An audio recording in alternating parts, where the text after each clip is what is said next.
অনেকে ভাবেন যে আমরা শুধু ফ্যাশন করে বেড়াই, এটা ঠিক না। আমরা নামাজ রোজাও করি, সব কাজ করি এবং সেই সাথে ইবাদতের মধ্যেও থাকি আসলে। এবং এই ফ্ল্যাগশিপ স্টোর উপলক্ষে আমরা বেশ কিছু অফার অলরেডি দিয়েছি, যে কেউ যদি মাত্র ১,০০০ টাকার পণ্য কিনে সে পেয়ে যেতে পারে একটা স্কুটি। আমি বা সাকিব ভাই আমরা সবাই একসাথে দৌড়াচ্ছি এই হার্লেন স্টোরের সাথে। আমি স্পেশালি সারা বাংলাদেশ চষে বেড়াচ্ছি এই হার্লেন স্টোরের সাথে। এবং আমাদের তো ছোট বড় অনেক ধরনেরই স্টোর আছে। সো আজকে মানুষের চাহিদার কথা বিবেচনা করে আজকে প্রথমবারের মতো হার্লেন ফ্ল্যাগশিপ ওপেন হলো। এবং আজকে আমরা হার্লেনের প্রত্যেকটা মানুষই অনেক বেশি খুশি, কারণ এত বড় ফ্ল্যাগশিপ আমার মনে হয় না আমি বাংলাদেশে দেখেছি। দেশের বাইরে গেলে আমরা এরকম দেখি, বাট আমাদেরটা আসলে অনেক সুন্দর।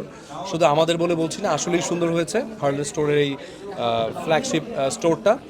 এবং এই ফ্ল্যাগশিপ স্টোর উপলক্ষে আমরা বেশ কিছু অফার অলরেডি দিয়েছি, যে কেউ যদি মাত্র ১,০০০ টাকার পণ্য কিনে সে পেয়ে যেতে পারে একটা স্কুটি। গত বছরও ঠিক একইভাবে হার্লেন স্টোর থেকে মিনিমাম পণ্য কেনার পর আমরা লক্ষ টাকার পুরস্কার দিয়েছি বিভিন্ন জায়গায়। বান্দরবনেও গিয়েছিলাম রোজার মধ্যে, মনে আছে আমার। সো এবার স্কুটি উপহার নিয়ে বিভিন্ন জায়গায় বিভিন্ন মানুষের কাছে যাব যারা পুরস্কার পাবেন।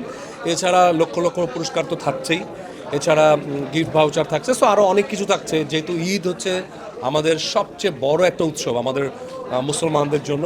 সো আমরা সেই কথা চিন্তা করে আমরা সবার জন্য স্পেশাল এই অফারটা দিয়েছি এবার। Thank you so much. আমি আমার নিজের পক্ষ থেকেও বেশ কিছু উপহার দেওয়া উচিত আসলে। আমি অলরেডি ফিল্মের শুটিং শেষ করলাম, ময়নার চর, একটা অনুদানের ছবি, চরকে বেস করে সেই ছবিটা শেষ হয়েছে। এবার ঈদে আসবে কিনা জানি না, ঈদে না আসার সম্ভাবনাই বেশি, কারণ অনেক ভালো ভালো ছবি আছে। তাছাড়া বিজ্ঞাপন দেখতে পারবেন ঈদে, আমার কিছু বিজ্ঞাপন দেখতে পারবেন। আর ফিল্মটা তো যেহেতু মানে অল্প সময় হয় না, যেই ছবিগুলো রেডি আছে এগুলো হয়তো ঈদের পরেই আসবে। তো দেখা যাক, কোরবানি ঈদকে টার্গেট করে হয়তো বা আগাচ্ছি। আই হোপ যে ঈদের জন্য ছোট বড় কিছু চমক তো থাকবেই আমার কাজের পক্ষ থেকে ইনশাআল্লাহ। রোজার মাসে আসলে স্পেশালি আমি অনেক হ্যাপি থাকি। রোজার মাসটা আসলে ইবাদত করার সবচেয়ে মোক্ষম সময়, এবং আমরা সবাই জানি রোজার মাসে ইবাদত ডাবল রিডাবল হয়ে যায়। সো এই জন্য রোজার মাসে তো রোজা রাখছি ইনশাল্লাহ। আমি সবসময় রোজা রাখি, এবারও ইনশাল্লাহ 30টা রোজা রাখবো। নামাজও পড়ছি, অন্যান্য কাজও করছি, এই যে ওপেনিংয়েও আসছি। সো এর ফাঁকে ফাঁকে কিন্তু কাজকর্ম চলছে। অনেকে ভাবেন যে আমরা শুধু ফ্যাশন করে বেড়াই, এটা ঠিক না। আমরা নামাজ রোজাও করি, সব কাজ করি এবং সেই সাথে ইবাদতের মধ্যেও থাকি আসলে। ঈদে তো কসমেটিক্স যদি বলি বা অন্যান্য কিছু কালার কসমেটিক্স বলি বা অন্যান্য কিছু বলি, তাহলে তো মানে হার্লেন স্টোর। আর কেন হার্লেন স্টোরে আসবো? বিকজ অফ অথেন্টিক, এর বিকল্প কিছু নাই। আর কাপড় চোপড়ের ক্ষেত্রে আসলে প্রচুর পাঞ্জাবি অলরেডি গিফট পাওয়া স্টার্ট হয়েছে, এবং নিজেও কিছু কিনবো, ফ্যামিলির জন্যও কিছু কিনবো। কোথায় কিনবো সেটা এখনও ঠিক করিনি, বাট হয়তো বা যাবো। আমার ভালো লাগে ফ্যামিলিকে নিয়ে কেনাকাটা করতে। আসলে আমরা এরকম অনেক কাজ অলরেডি করেছি। আমরা অনেক কিছু জানাইও না আসলে, সব কিছু জানাতেও নেই আসলে। মানে জানালে হয়তো আপনি ঠিকই জানতেন। আমরা অলরেডি আপনি যে কোশ্চেনটা করলেন স্পেসিফিক, যে ছিন্নমূল বা বিভিন্ন জায়গায় যারা সুবিধা বঞ্চিত আছে তাদের জন্য কাজ করি কি না, হ্যাঁ করি, ডেফিনেটলি করি। সবসময় সব কিছু মানে ফোকাসে আনতে হয় না, বাট একটা ফোকাসে আনলে হয়তো আপনারা জেনে যেতে পারতেন। ভবিষ্যতে ফোকাসের চেষ্টা করব।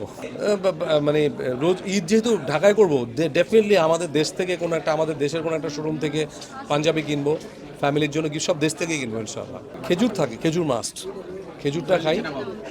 প্রচুর খেজুর খাই আমি। এই ইফতারের পর থেকে শুরু করে খেজুর খাই, পানি খাই প্রচুর। ভাজা পোড়া পছন্দ অনেক, কিন্তু একটু মানে এড়িয়ে চলার চেষ্টা করি, বাট খাই, তারপরেও খাই। মুড়ি মাখানো থেকে শুরু করে সব কিছুই খাই আসলে। পিজার দুর্দান্ত, মানে সাকিব ভাই মানেই তো দুর্দান্ত এখন আসলে। উনি নিজেকে প্রতিনিয়ত ছাড়িয়ে যাচ্ছেন। হোপফুলি আরেকটা দুর্দান্ত কাজ দেখবো ইনশাআল্লাহ। প্রথম কার্ডটা দেখবো, প্রথম ডেফিনেটলি সাকিব ভাইটা আগে দেখবো, তারপর অন্যান্য সবগুলোই দেখবো। দর্শকের মন্তব্য তো দর্শক করবেই, মানে ওনাদের মতামতটা খুব ইম্পর্টেন্ট। ওনারা যে মতামত করছে সেগুলোর প্রতি আমি রেসপেক্ট রাখছি।